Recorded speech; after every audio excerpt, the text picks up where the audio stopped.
نحمده ونصلي ونسلم على سيدنا ومولانا محمد نبي الأمين المكين الكريم الرؤوف الرحيم. أما بعد فأعوذ بالله من الشيطان الرجيم. بسم الله الرحمن الرحيم. قال الله تبارك وتعالى في القرآن المجيد: وَإِذْ أَخَذَ اللَّهُ مِيثَاقَ النَّبِيِّينَ لَمَا آتَيْتُكُم مِّن كِتَابٍ وَحِكْمَةٍ ثم جاءكم رسول مصدق لما معكم لتؤمنن به ولتنصرنه. صدق الله مولانا العظيم. إن الله وملائكته يصلون على النبي يا أيها الذين آمنوا صلوا عليه وسلموا تسليما. درود پاک تلاوت فرما لیں. اللہم صلی علی سیدنا و مولانا محمد.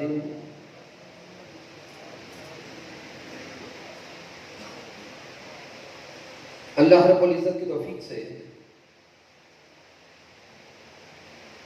اور تاجدار کائنات صلی اللہ علیہ وآلہ وسلم کے نارین پاک کے تصدق سے وہاڑی کی سرزمین پر ہم ماہانہ درس عرفان القرآن کے اس بابرکت نشست میں حاضر ہیں. اس درس عرفان القرآن کے انعقاد پر مبارکباد پیش کرتا ہوں تحریک منہاج القرآن وہاڑی کے جمی فورمز کے قائدین و کارکنان کو، منہاج القرآن یوتھ لیگ، مصطفی اسٹوڈنٹس موومنٹ اور منہاج القرآن ویمن لیگ کی ماؤں، بہنوں اور بیٹیوں کو، اور آج کے درس عرفان القرآن کے لیے محنت اور کاوش کرنے والے جمیع عشاقان مصطفیٰ صلی اللہ علیہ وآلہ وسلم کو رب کائنات کی بارگاہ اقدس میں دعا کرتے ہیں کہ مالک کائنات ہر کسی کی محنت کو اپنی بارگاہ اقدس میں قبول فرمائے. جو عنوان مجھے دیا گیا اس کے اعتبار سے سامعین محترم یوں سمجھے کہ آج کا یہ ہمارا درس عرفان القرآن یہ استقبال میلاد مصطفیٰ ہے، کیونکہ آنے والا ماہ مبارک ماہ ربیع الاول وہ ماہ میلاد مصطفیٰ صلی اللہ علیہ وآلہ وسلم ہے. اور جو ہی ربیع الاول کا چاند نظر آتا ہے پوری روئے زمین پر شرق سے لے کر غرب تک محافل میلاد مصطفیٰ صلی اللہ علیہ وآلہ وسلم کا آغاز ہو جاتا ہے. تو دیوانگان مصطفیٰ صلی اللہ علیہ وآلہ وسلم تو عشق و مستی میں ڈوب کر اور محبوب علیہ السلام کی محبت میں وارفتگی کے ساتھ محبوب کی محافل کا انعقاد کرتے ہیں. لیکن کئی ذہنوں میں محافل میلاد مصطفیٰ صلی اللہ علیہ وآلہ وسلم کے انعقاد پر سوالات پیدا ہوتے ہیں اور کئی احباب سوال کرتے ہیں کہ سب سے پہلے محفل میلاد مصطفیٰ صلی اللہ علیہ وآلہ وسلم کس نے منائی؟ محافل میلاد کا آغاز کب ہوا؟ تو سامعین، آج کے درس عرفان القرآن میں انشاءاللہ تعالی ہم یہ نقطہ سمجھ کر جائیں گے کہ سب سے پہلی محفل میلاد مصطفیٰ صلی اللہ علیہ وآلہ وسلم کس نے منائی، کب منائی اور کیسے منائی؟ لیکن آئیے ابتداءً یہ سمجھے کہ محفل میلاد مصطفیٰ کہتے کسے ہیں؟ لفظ میلاد اس کا معنی ہے یا اس سے مراد ہے کسی کی ولادت کا ذکر کرنا، کسی کی ولادت کا ذکر کرنا، کسی کے پیدا ہونے کا ذکر کرنا، کسی کی آمد کا ذکر کرنا، اور پھر بالخصوص آمد مصطفیٰ صلی اللہ علیہ وسلم یا ولادت مصطفیٰ صلی اللہ علیہ وسلم کا ذکر کرنا، یہ محفل میلاد مصطفیٰ کہلاتی ہے۔ آئیے اب قرآن مجید فرقان حمید سے دیکھیں کہ سب سے پہلے ولادت مصطفیٰ صلی اللہ علیہ وسلم کا ذکر اور سب سے پہلے آمد مصطفیٰ صلی اللہ علیہ وسلم کا ذکر خود رب کائنات نے کیا تھا۔ سورہ آل عمران آیت مبارکہ نمبر 81 کا مطالعہ کریں۔ اللہ رب العزت نے ارشاد فرمایا وَإِذْ أَخَذَ اللَّهُ مِيثَاقَ النَّبِيِّينَ، اللہ رب العزت نے میثاق ارواح انبیاء کا ذکر کیا کہ مالک کائنات نے کم بیش 1,24,000 انبیاء کرام کی روحوں کو جمع کر دیا۔ اللہ رب العزت نے جمی انبیاء کی روحوں کو اکٹھا کیا اور جمی انبیاء سے ایک وعدہ لیا۔ وَإِذْ أَخَذَ اللَّهُ مِيثَاقَ النَّبِيِّينَ، ایک پختہ وعدہ، ایک مضبوط وعدہ لیا۔ لَمَا آتَيْتُكُم مِّن كِتَابٍ وَحِکْمَةٍ، کہ ارواح انبیاء ہم آپ کو دنیا میں بھیج کر حکمت دیں گے، نبوت دیں گے، رسالت دیں گے، مقام و مرتبہ عطا کریں گے، یہ ساری شانیں آپ کو عطا کی جائے گی۔ ثم جاءکم رسول مصدق، پھر تم سب کے بعد رسول مصدق آئے گا، تم سب کے بعد احمد مجتبیٰ کی آمد ہوگی، تم سب کے بعد حبیب کبریا کی آمد ہوگی، تم سب کے بعد محمد مصطفیٰ کی آمد ہوگی۔ اور جب میرا مصطفیٰ آ جائے لَتُؤْمِنُنَّ بِهِ وَلَا تَنصُرُنَّهُ، تم پر لازم ہے کہ جب مصطفیٰ کی آمد ہو اپنے کلمے چھوڑ دینا، پھر کلمہ بھی مصطفیٰ کا پڑھنا، امتی بھی مصطفیٰ کا پڑھنا۔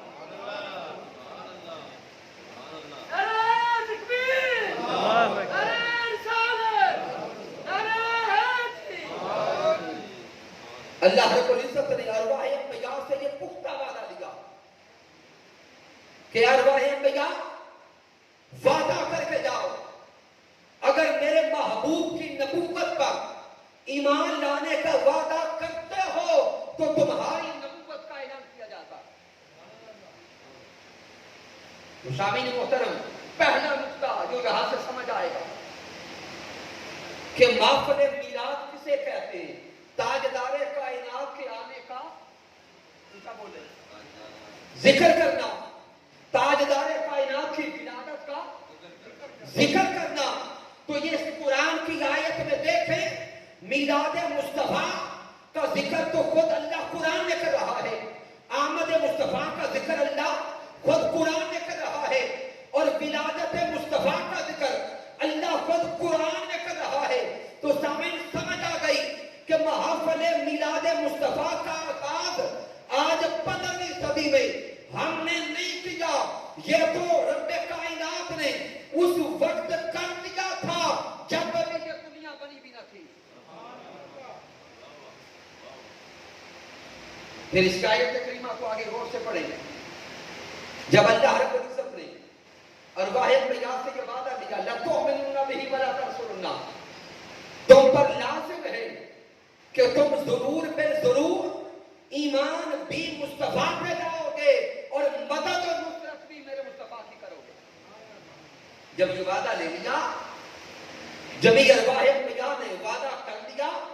آگے غور کریں، آگے رب کائنات نے فرمایا قَالَ أَأَقْرَرْتُمْ، اے ارواح انبیاء بتاؤ کیا تم سب اس کا اقرار کرتے ہو؟ آئے ہے یعنی اللہ وعدہ لے کر اب اس وعدے میں پختگی لا رہا ہے کہ بتاؤ کیا اقرار کرتے ہو؟ قال اقررتم واخذتم علی ذلکم اصری، اور اس پر پکا رہنے کا، مضبوط رہنے کا عہد کرتے ہو؟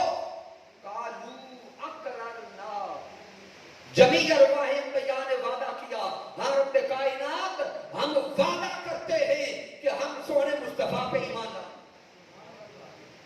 ہم تاجدار کائنات کی نبوت پہ ایمان لائیں گے. شامل غور کرے قالوا اقررنا، جب ارواح انبیاء نے اقرار کر لیا، پختہ وعدہ کر لیا، آگے اللہ فرماتا ہے قال فاشهدوا، پس تم اب سارے کے سارے ایک دوسرے کے وعدے پر گواہ ہو جاؤ. قال فاشهدوا، تم سارے کے سارے اپنے اپنے وعدوں پر کیا کرو؟ گواہ ہو جاؤ. فاشهدوا، تم سارے کے سارے اپنے اور ایک دوسرے کے وعدوں پر گواہ ہو جاؤ. وَأَنَا مَعَكُمْ مِنَ الشَّاهِدِينَ، اور میں بھی تمہارے ساتھ مل کر تمہارے وعدوں پر گواہ بنتا ہوں. ہائے ہائے ہائے ہائے، صدقے جائیں اللہ کے کلام پر اور شان مصطفیٰ پر. اسی آیت کریمہ کو سامعین اگر بار بار پڑھیں گے، اللہ رب العزت نے کئی مقامات پر تاکید کا حکم دیا ہے. پہلے آغاز سے پڑھیں، جب رب کائنات نے فرمایا کہ آپ کو نبوت دیں گے، حکمت دیں گے، مقام دیں گے، مرتبہ دیں گے، لَتُؤْمِنُنَّ بِهِ وَلَا تَنصُرُنَّهُ، یہ بھی لام تاکید ہے. لَتُؤْمِنُنَّ لَتَنصُرُنَّهُ، تم پر لازم ہے کہ ایمان بھی مصطفیٰ پہ لاؤ گے، مدد بھی مصطفیٰ کی کرو گے. لام تاکید. پھر آگے جب لام تاکید اللہ لے آیا تو پھر آگے فرمایا قالوا اقررنا کے بعد قال فاشهدوا، اے انبیاء کی روحو تم ساری کی ساری ایک دوسرے پر گواہ ہو جاؤ. سامنے غور کریں، کیا انبیاء کرام کی گواہی میں کوئی شک ہے؟ بولے. جب اللہ نے فرمایا قال فاشهدوا، تم سارے کے سارے کیا ہو جاؤ؟ گواہ ہو جاؤ، تو انبیاء کی اپنی گواہی میں بھی شک نہیں کیا جا سکتا. لیکن رب کائنات آگے فرماتا ہے وَأَنَا مَعَكُمْ مِنَ الشَّاهِدِينَ، تم سب بھی ایک دوسرے پر گواہ ہو اور میں رب ہو کر، خالق ہو کر، مالک ہو کر، میں رب ہو کر بھی تم پر گواہ ہوں. سامعین محترم، رب کائنات اس آیت کریمہ میں ذکر آمد مصطفیٰ کر رہا ہے اور ذکر ولادت مصطفیٰ کر رہا ہے. سامعین محترم، آج کا ہمارا نعرہ کیا ہوتا ہے؟ محفل میلاد مصطفیٰ میں ہمارا نعرہ کیا ہوتا ہے؟ آمد مصطفیٰ. اونچا کون ساتھی نعرہ لگائیں، آمد مصطفیٰ، آمد مصطفیٰ، آمد مصطفیٰ. یہ آمد مصطفیٰ کا نعرہ لگاتے ہوئے پریشان مت ہوا کرو، گھبرایا نہ کرو. یہ نعرہ صرف آج ہم نہیں لگاتے، ثم جاءکم رسول مصدق فرما کر سب سے پہلے آمد مصطفیٰ کا نعرہ خود اللہ نے لگایا تھا. سب سے پہلے آمد مصطفیٰ کا نعرہ اللہ نے لگایا تھا. اور فاشهدوا وَأَنَا مَعَكُمْ مِنَ الشَّاهِدِينَ فرما کر اس نعرے کا جواب دینے والے انبیاء بنے تھے. تو گویا آمد مصطفیٰ کا نعرہ یہ لگانا یہ سنت خدا ہے، اس کا جواب دینا یہ سنت انبیاء ہے۔ سامعین، اسی آیت کریمہ کی تفسیر میں دیگر تفاسیر کا مطالعہ کریں۔ حضرت امام جعفر الصادق رضی اللہ تعالیٰ عنہ سے روایت ہے کہ جب اللہ رب العزت ارواح انبیاء سے وعدہ لے رہا تھا اور ارواح انبیاء اللہ سے اقرار کر رہی تھی، اچانک ارواح انبیاء پہ ایک نور چمکا۔ ارواح انبیاء پر ایک نور چمکا، اس نور نے ارواح انبیاء کو گھیر لیا، اس نور نے ارواح انبیاء کا احاطہ کر لیا۔ جب ارواح انبیاء پر نور چمکا تو انبیاء کی روحوں نے اللہ سے سوال کیا، اے مولا یہ نور کیسا ہے؟ یہ نور کہاں سے آیا؟ یہ نور کس کا ہے جس نور نے ہمیں گھیرا ہے؟ تو اللہ نے جواب دیا، انبیاء کی روحوں یہ نور میرے اسی محمد کا ہے جس کی نبوت پر ایمان لانے کا تم نے وعدہ کیا ہے۔ سامعین محترم، پہلا نقطہ قرآن مجید فرقان حمید سے یہ سمجھ آیا کہ میلاد مصطفیٰ صلی اللہ علیہ وسلم کا ذکر کرنا اور آمد مصطفیٰ کا چرچا کرنا یہ آج صرف ہمارا کام نہیں ہے، اس کا آغاز پوجا بولے اللہ نے کیا۔ پہلا نقطہ حل ہو گیا۔ اب سامعین محترم، رب کائنات نے انبیاء کرام کو زمین پہ بھیجنا شروع کر دیا۔ انبیاء کرام زمین پہ آنے لگے۔ ہر نبی اپنے اپنے زمانے میں ذکر آمد مصطفیٰ کرتا رہا۔ یہاں پہ چونکہ وقت کم ہے، میں اسی آیت کریمہ کے تفسیری نکات کو پھیلانا نہیں چاہتا۔ یہ جو اللہ نے فرمایا لَتُؤْمِنُنَّ بِهِ وَلَتَنْصُرُنَّهُ، کہ تم پر لازم ہے کہ تم ایمان بھی محمد مصطفیٰ پہ لانا اور مدد بھی محمد مصطفیٰ کی کرنا۔ اب سامعین، سارے احباب سوچ کے یہ جواب دیں گے کہ کیا انبیاء کرام تاجدار کائنات پہ ایمان لائے یا نہ لائے؟ پوچھا بول، کیا انبیاء کرام نے تاجدار کائنات کی مدد فرمائی یا نہ فرمائی؟ کیونکہ اللہ سے وعدہ کر کے آئے تھے۔ اب اگر ایمان نہیں لاتے، مدد نہیں کرتے تو وعدے کا بولے انکار ہو جاتا ہے۔ لیکن بڑا لطیف نکتہ ہے یہاں پر، انبیاء کرام ذات مصطفیٰ پہ ایمان بھی لائے اور مدد و نصرت بھی کی، لیکن سوال پیدا ہوتا ہے کہ مدد و نصرت کب کی؟ بڑا اہم نکتہ ہے کہ جب آقا علیہ السلام کی ولادت ہوئی اس وقت سارے انبیاء کرام کہاں تھے؟ بڑا اہم نکتہ سمجھنے والا، جب میرے آقا کی ولادت ہوتی ہے 12 ربیع الاول کو، اس سے پہلے جمیع انبیاء کا وصال ہو چکا تھا۔ حضرت آدم علیہ السلام سے لے کر حضرت عیسیٰ علیہ السلام تک ولادت مصطفیٰ کے وقت سارے انبیاء اپنے اپنے مزارات میں جا چکے تھے۔ اسی طرح سوال پیدا ہوتا ہے کہ جب آقا کی ولادت ہوئی، ولادت سے 40 سال بعد آقا نے نبوت کا اعلان فرمایا، وہ سارے انبیاء تو اپنے قبروں میں اور اپنے مزارات میں جا چکے تھے، اب انہوں نے مدد کب کی؟ سامعین، یہ تو فائنل ہو گیا کہ اللہ سے وعدہ کر کے آئے تھے کہ ایمان بھی لائے اور مدد بھی کی، لیکن سوال پیدا ہوتا ہے کب کی؟ اب یہاں پر دو قسم کے جواب سامنے آتے ہیں اور دو قسم کے خیالات سامنے آتے ہیں۔ ایک سوال تو یہ ذہن میں آتا ہے کہ انبیاء کرام نے کیا اپنی زندگی میں تاجدار کائنات کی مدد کی یا تاجدار کائنات کی ظاہری زندگی میں مدد کی؟ کیونکہ جب آقا علیہ السلام کی ولادت ہوئی اس وقت جمیع انبیاء مزارات میں تھے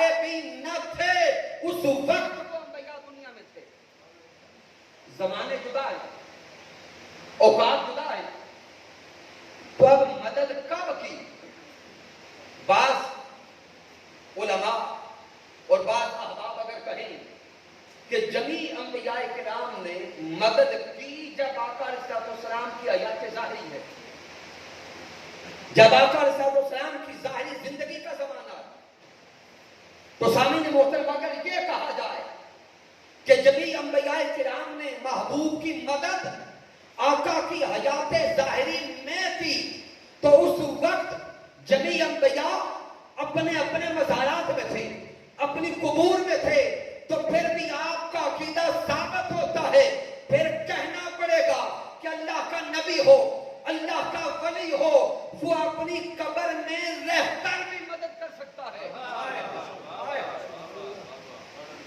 اگر تو یہ مانا جائے کہ آقا کی حیات ظاہری میں مدد کی تو پھر ماننا پڑے گا کہ اللہ کا نبی یا اللہ کا ولی قبر میں جا کر بھی مدد کر سکتا ہے۔ اور اگر کوئی کہے بھی نہیں، جب وہ خود دنیا میں تھے تو مدد اس وقت کی، دوسری تعبیر یہی بنتی ہے نا کہ جب وہ انبیاء خود دنیا میں تھے مدد بولے اس وقت کی، تو سامعین محترم پھر یہ ساتھ لازماً آتا ہے کہ جس کی مدد کی جائے اس کا وجود بھی ہو، جس کی مدد ہو رہی ہے اس کا وجود بھی ہو، اس کی زندگی بھی ہو۔ تو اگر یہ مانا جائے کہ حضرت آدم علیہ السلام نے، ابراہیم علیہ السلام نے، شیس علیہ السلام نے، عیسیٰ علیہ السلام نے اپنی زندگی میں آقا کی مدد کی ہے، پھر لازم آئے گا جس کی مدد ہو رہی ہے اس کا وجود ہو، پھر ماننا پڑے گا میرے مصطفیٰ کی ولادت تو 12 ربیع الاول کو ہوئی، لیکن مصطفیٰ 12 ربیع الاول سے پہلے بھی تھے۔ توجہ ہے؟ پھر ماننا پڑے گا کہ تاجدار کائنات کی زندگی کا آغاز 12 ربیع الاول کو نہیں ہوا، میرے مصطفیٰ کی زندگی اس سے پہلے بھی ہے۔ آدم علیہ السلام کے زمانے میں بھی مصطفیٰ تھے، ابراہیم کے زمانے میں بھی مصطفیٰ تھے، بلکہ ابھی کوئی نبی بھی نہ تھا، اس وقت بھی محمد مصطفیٰ تھے۔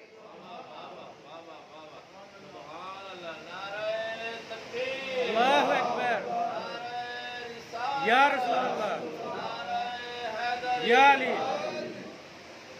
شامل محترم، اب یہ ابتدائی نقطہ سمجھ لینے کے بعد آئیے اب اس طرف آپ کو لاتا ہوں کہ انبیاء کرام نے اپنی زندگی میں آقا کی مدد کیسے کی۔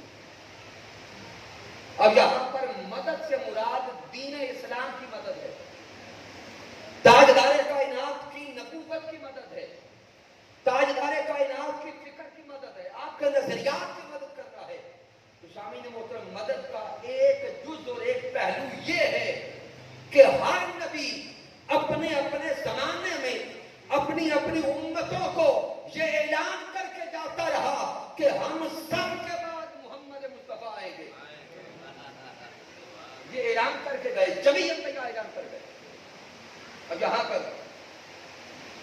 جو بڑی ایک عجیب حدیث مبارکہ سنانا چاہتا ہوں، اور کائنات نبوت میں، تاریخ نبوت میں پہلے نبی پر جو پہلی وحی اتری تھی، اس پہلی وحی کا موضوع بھی آمد مصطفیٰ تھا۔ آئے ہاں، اگر آپ تھوڑا جاگ کے سن رہے ہو یا توجہ سے سن رہے ہو تو بڑے لطیف اور عجیب نکات آئے گے۔ اور اگر کوئی نیا نکتہ آقا کی محبت اور عشق کا سمجھ آ جائے تو پھر زبان سے آقا کی محبت کا اظہار کر دیجیے۔ سامعین محترم، پہلے نبی کون ہے؟ حضرت جو زمین پہ پہلے نبی آئے وہ حضرت آدم علیہ السلام۔ اللہ رب العزت نے حضرت آدم علیہ السلام کو زمین پہ اتارا، اور جو حدیث مبارکہ پیش کر رہا ہوں، امام حلبی اس کو بیان کرتے ہیں، امام طبرانی بیان کرتے ہیں، حضور شیخ الاسلام ڈاکٹر محمد طاہر القادری مدد اللہ علی اپنی کتاب عقیدہ ختم نبوت میں بیان کرتے ہیں کہ جب اللہ نے حضرت آدم علیہ السلام کو زمین پہ اتارا، نازل آدم بالہند، ہند کا علاقہ ہے سرندیپ کا، جہاں پہ اللہ نے حضرت آدم علیہ السلام کو زمین پہ اتارا۔ آدم علیہ السلام جب زمین پہ آئے تو چاروں طرف دیکھا، نہ کوئی انسان نظر آیا نہ فرشتہ نظر آیا. وَاسْتَوْحَشَا، تو اکیلے ہونے کی وجہ سے بشری تقاضا کے تحت آدم علیہ السلام کے دل میں ایک وحشت آئی. ادھر آدم علیہ السلام کے قلب میں وحشت آئی، ادھر اللہ نے جبرائیل علیہ السلام کو زمین میں بھیجا پہلی وحی دے کر. اور حضرت آدم علیہ السلام جب زمین پہ آئے، ساتھ جبرائیل علیہ السلام کو اللہ نے بھیجا، اور جبرائیل علیہ السلام کو اللہ نے فرمایا کیا جبرائیل انسانی صورت میں جا اور میرے آدم سے تھوڑا دور کھڑے ہو کے آذان کہہ. کیا کر؟ آذان کہنا شروع کر. حضرت جبرائیل علیہ السلام زمین پہ اترے بشری صورت میں، حضرت آدم علیہ السلام سے تھوڑا دور کھڑے ہو کر آذان کہنا شروع کر دی. اللہ اکبر اللہ اکبر مرتين، 2 مرتبہ. اشہد ان لا الہ الا اللہ مرتين.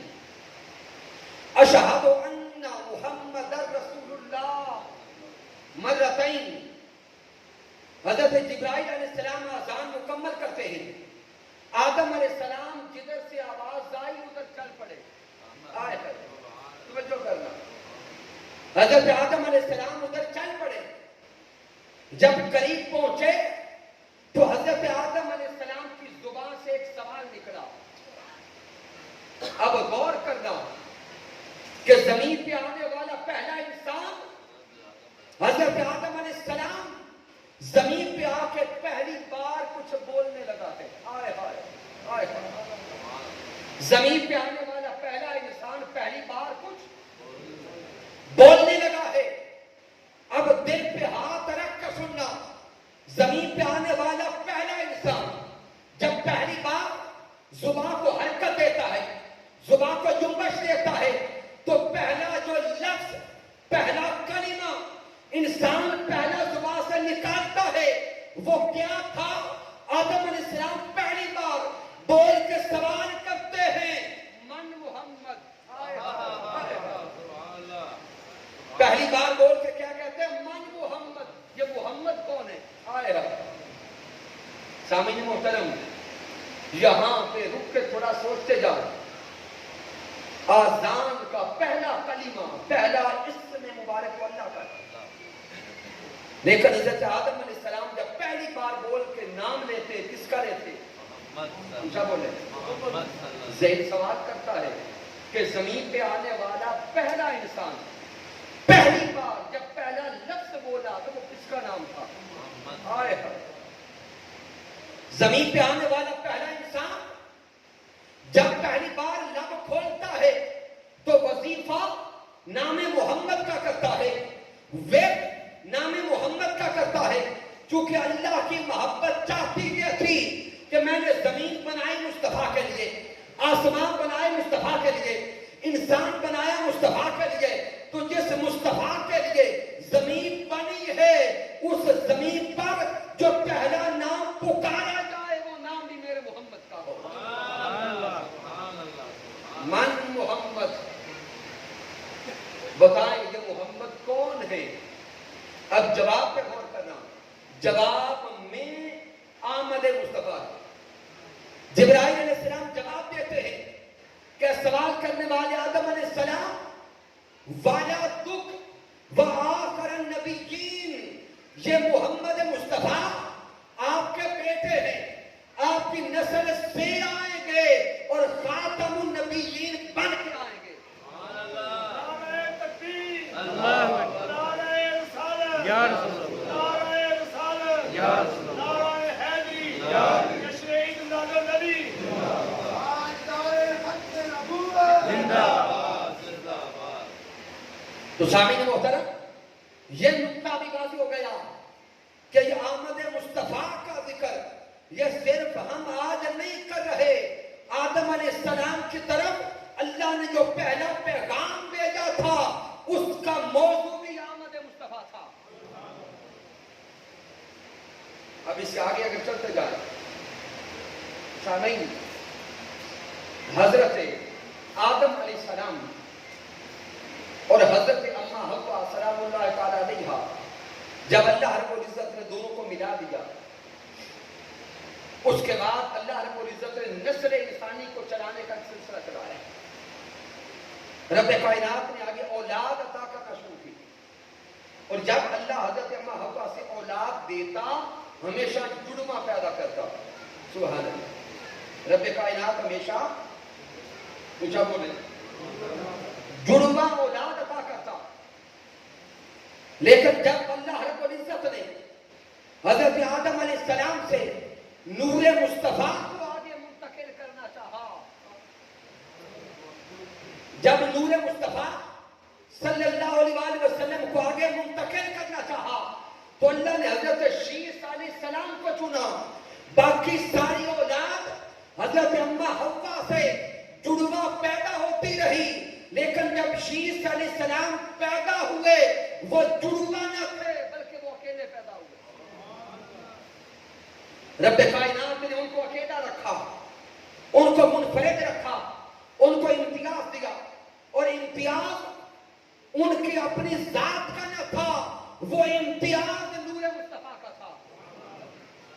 سامعین محترم، یہ رب کائنات کا اپنا میلاد مصطفیٰ صلی اللہ علیہ وسلم کا عملی اظہار تھا کہ رب کائنات نے محبوب علیہ السلام کے میلاد کے لیے باقاعدہ طور پر اہتمام کرنا شروع کر دیا۔ پھر سامعین، اگر سیرت الرسول کی کتب کا مطالعہ کریں، جب حضرت آدم علیہ السلام کے وصال کا وقت قریب آیا، جب حضرت آدم علیہ السلام کے وصال کا وقت قریب آیا تو حضرت آدم علیہ السلام نے حضرت شیس علیہ السلام کو بلایا، اور حضرت شیس علیہ السلام کو بلا کر ان کو وصیت کی۔ حضور شیخ الاسلام ڈاکٹر محمد طاہر القادری کی کتاب سیرت الرسول جلد نمبر 2 کے اندر یہ ساری کی ساری روایات موجود ہیں کہ جب حضرت آدم علیہ السلام کے وصال کا وقت آیا، حضرت آدم علیہ السلام نے اپنے بیٹے حضرت شیس علیہ السلام کو بلا کر ان کو وصیتیں کی۔ وہ 2 وصیتیں تھیں۔ پہلا پیغام تو یہ دیا کہ بیٹے شیس، میں دنیا سے جا رہا ہوں، پہلا نصیحت وصیت یہ کرتا ہوں کہ ہمیشہ محمد کا درود بھیجتے رہنا۔ ہمیشہ محمد مصطفیٰ پر اونچا بولے درود بھیجتے رہنا۔ اور دوسری وصیت یہ کی کہ میرے بیٹے شیس، وہ نور مصطفیٰ رب کائنات نے مجھ سے تم میں منتقل کیا ہے، اس نور کو آگے منتقل کرنے کے لیے ہمیشہ پاک عورت کا انتخاب کرنا، ہمیشہ پاک رحم کا انتخاب کرنا، چونکہ یہ نور مصطفیٰ ہے۔ سامعین محترم، اس وصیت کو بھی تھوڑا سا ذہن میں سوچ کر تو دیکھیں۔ 2 نبی بیٹھے ہیں، ایک حضرت آدم علیہ السلام اور دوسرے حضرت شیس علیہ السلام، اور دونوں بیٹھ کر کیا باتیں کر رہے ہیں؟ دونوں کی باتوں کا موضوع میلاد مصطفیٰ کہ بیٹے وہ نور مصطفیٰ اللہ نے اب تمہیں عطا کر دیا ہے، تو جس سے نبی آخر الزمان کی آمد ہوگی، اس نور مصطفیٰ کو پاک رحم میں منتقل کرنا۔ یہی تو ذکر میلاد مصطفیٰ۔ وقت بچانا چاہتا ہوں، اس سے آگے چلیں تو قرآن مجید فرقان حمید کا مطالعہ کریں۔ حضرت ابراہیم علیہ السلام نے بھی میلاد مصطفیٰ کا ذکر کیا۔ سورۃ البقرہ آیت مبارکہ نمبر 129 کو پڑھیں۔ جب حضرت ابراہیم علیہ السلام اللہ رب العزت کے حکم کے مطابق اللہ کا گھر تعمیر کرتے، جب حضرت ابراہیم اور اسماعیل علیہ السلام نے اللہ کا گھر تعمیر کر دیا، کعبۃ اللہ تعمیر ہو گیا، تو اب رب کائنات سے مزدوری مانگنے کا وقت آیا۔ بھئی جس کے گھر کا کام کرتے ہیں اس سے اجرت مانگتے ہیں نہیں مانگتے؟ تو اگر ہم عام دنیا کے بادشاہ کا کوئی محل یا گھر تیار کریں تو وہ بادشاہ دیتا ہے اپنی اوقات کے مطابق. تو یہ تو بادشاہوں کے بادشاہ کا گھر تھا, یہ تو مالک کائنات کا گھر تھا, خالق کائنات کا گھر تھا. حضرت ابراہیم اور اسماعیل علیہ السلام نے تیار کیا, اب مزدوری مانگنے کا وقت آیا.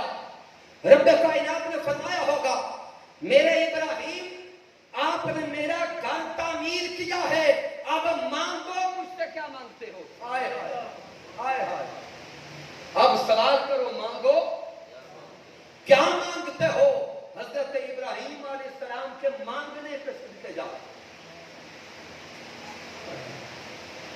آپ کے سوال کرنے پہ صدقے جاؤ. حضرت ابراہیم علیہ السلام رب کی بارگاہ میں التجا کرتے ہیں, ربنا وابعث فیہم رسولا. آئے ہائے, ربنا وابعث فیہم رسولا. اے مالک کائنات, گھر تو تیرا تعمیر کیا ہے, اب اس کی اجرت اور کچھ نہیں مانگتے, صرف اتنا مانگتے ہیں کہ محمد مصطفیٰ کا دادا بنا دے.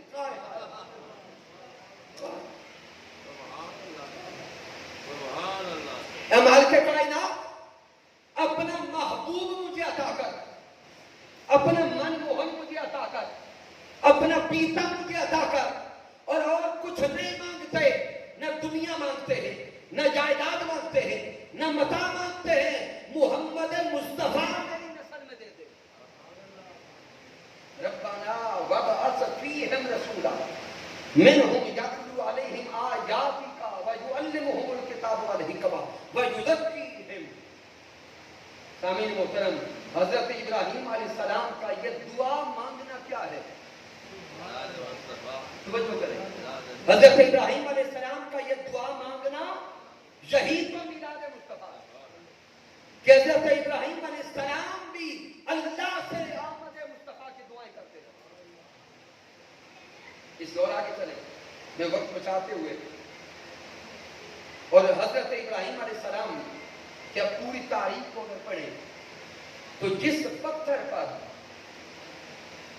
کھڑے ہو کر حضرت ابراہیم علیہ السلام نے اللہ سے سونے مصطفیٰ کو مانگا, جب اللہ نے بشارت دی کہ ابراہیم محمد مصطفیٰ تمہیں عطا کر دیے, تو جس پتھر پر کھڑے تھے اسی پتھر میں قدم سخت ہو گئے. سامعین, آج بھی آپ جاتے ہیں مکہ المکرمہ زیارت کعبہ کرنے, جو مقام ابراہیم کی زیارت کرتے وہ ایک پتھر ہے, اور اس پتھر پر حضرت ابراہیم علیہ السلام کے قدموں کے کون کون زیارت کر کے آیا. اللہ سلامت رکھے, ماشاءاللہ. اب وہ تصور میں ہے ایک پتھر, اور اس پر حضرت ابراہیم علیہ السلام کے قدموں کے نشان, اور ادھر رب کائنات قرآن میں کہتا ہے وَاتَّخِذُوا مِن مُقَامِ إِبْرَاهِيمَ مُصَلًّى, کہ وہ مقام جہاں پہ میرے ابراہیم کے قدم لگے ہیں اس مقام کو اپنا مصلی بنا لو. سامعین محترم, انسانی ذہن سوال کرتا ہے کہ حضرت ابراہیم علیہ السلام کی زندگی گزری ہے پتھریلے علاقوں میں, اگر تو صرف ابراہیم علیہ السلام کے قدموں سے نشان پڑتے ہوتے تو پھر درجنوں نہیں, سینکڑوں نہیں, ہزاروں پتھروں کے نشان ہوتے. کیونکہ حضرت ابراہیم علیہ السلام کی تو زندگی پتھروں میں گزری, لیکن اور پتھر ابراہیم علیہ السلام کے قدموں کے نشان والا نظر نہیں آتا. یہی ایک نظر آتا ہے تو اس میں کوئی خاصیت تو ہوگی, اس میں کوئی راز تو ہوگا. تو سامعین محترم, جان لیں وہ جو راز ہے, وہ جو حکمت ہے, وہ حکمت میلاد مصطفیٰ کی ہے. وہ راز میلاد مصطفیٰ کا ہے کہ رب کائنات نے حضرت ابراہیم علیہ السلام کے قدموں والے پتھر کو بھی محفوظ کر دیا. جس پتھر پر کھڑے ہو کر ابراہیم علیہ السلام نے اللہ سے مصطفیٰ مانگا تھا، جس پتھر پر کھڑے ہو کر ابراہیم علیہ السلام نے اللہ سے سونا محبوب مانگا، محمد مصطفیٰ کو مانگا، اسی پتھر پر نشان ثبت کر کے مقام ابراہیم بنا کر کعبہ کے ساتھ اس کو سجا دیا اور اعلان کر دیا کہ آنے والوں عبادت قبول تب کروں گا جب جہاں نفل پڑھو گے۔ وَاتَّخِذُوا مِن مُقَامِ إِبْرَاهِيمَ مُصَلًّى، تمہاری عبادتیں قبول تب ہوں گی جب مقام ابراہیم کو مصلی بناؤ گے، نفل پڑھو گے۔ تو سامعین، وہ جو قدمین ابراہیم کا مقام ہے وہ نشانی میلاد مصطفیٰ کی ہے۔ آگے سوچئے گا، رب کائنات نے وہ پتھر حرم میں کیوں سجایا، وہاں سجا کے اس کو مصلی کیوں بنایا؟ اس لیے کہ اللہ جانتا تھا بہت سے آنے والے میرے مصطفیٰ کے میلاد کو نہیں مانتے ہوں گے۔ اللہ جانتا تھا کہ بہت سے آنے والے میلاد کو نہیں مانتے ہوں گے، تو رب کائنات نے مقام ابراہیم کو مصلی کا اعلان کر دیا کہ عبادتیں قبول تب ہوگی جب وہاں نمازیں پڑھو گے، مصلی بناؤ گے، نفل پڑھو گے۔ تو جو کوئی دائیں بائیں میلاد نہیں مناتا وہاں نفل پڑھتا ہے، وہ نفل پڑھنا ہی میلاد مصطفیٰ منانا۔ یا رسول اللہ، نعرہ رسالت، نعرہ حیدری، جشن عید میلاد النبی، جشن عید میلاد النبی۔ سامعین کو نکتہ یہ سمجھا رہا ہوں کہ سب سے پہلے میلاد مصطفیٰ کا ذکر کس نے کیا؟ اللہ نے۔ پھر ہر نبی اپنے اپنے زمانے میں میلاد مصطفیٰ کا ذکر کرتا رہا۔ اب حضرت عیسیٰ علیہ السلام کا واقعات کا مطالعہ کریں۔ حضرت عیسیٰ علیہ السلام نے بھی دنیا سے جانے سے پہلے اعلان کر دیا وَمُبَشِّرًا بِرَسُولٍ يَأْتِي مِن بَعْدِهِ اسْمُهُ أَحْمَدُ۔ حضرت عیسیٰ علیہ السلام اعلان کر گئے کہ میں دنیا سے جا رہا ہوں اور میرے بعد یاتی من بعد اسمہ احمد، احمد مجتبی آئیں گے۔ جب محمد آ جائیں کلمہ بھی انہی کا ہوگا، شریعت بھی انہی کی ہوگی، پیغام بھی انہی کا ہوگا، اور قیامت تک پھر امت بھی مصطفیٰ کی ہوگی۔ تو یہ عیسیٰ علیہ السلام بھی احمد مصطفیٰ کا بتا دیں۔ سامعین، اختتام پر جو بڑا اہم اور لطیف واقعہ کرنا چاہتا ہوں، جنہوں نے حضور شاہ الاسلام ڈاکٹر محمد طاہر القادری مدث اللہ والی کے خطابات سنے ہیں، یقیناً یہ واقعہ وہ تو جانتے ہوں گے، لیکن دیگر کم لوگ جانتے ہوں گے کہ محبت مصطفیٰ اور میلاد مصطفیٰ کا ایک عجیب و غریب واقعہ بھی ہے۔ اس کو امام ابو سعد النیشاپوری الطبقات میں نقل کرتے ہیں، دیگر ائمہ سیرت بیان کرتے ہیں کہ آقا علیہ السلام کی ولادت سے 1000 سال پہلے کا واقعہ کم ہو گئی، اور بعض نے لکھا کہ 700 سال پہلے کا واقعہ ہے۔ یمن کا ایک بادشاہ تھا، اس کا نام ہے تبا الحمیری۔ اس یمن کے بادشاہ نے سوچا کہ میں پوری دنیا فتح کروں گا۔ دنیا فتح کرنے کے لیے اس نے بڑی فوج اکٹھی کی، بہت بڑا لشکر تیار کیا۔ اس کے لشکر میں 1,33,000 کے قریب گھوڑوں پر سپاہی تھے، اور 1,00,000 کے قریب پیادہ پیدل سپاہی۔ لشکر اتنا بڑا لے کے چلا، اور اس کی ایک خوبی یہ تھی کہ وہ اپنے لشکر میں ساتھ مشیر کے طور پر علماء کو رکھتا تھا، اہل کتاب علماء، اور جس علاقے کو فتح کرتا اس علاقہ سے 2 علماء کو اپنے لشکر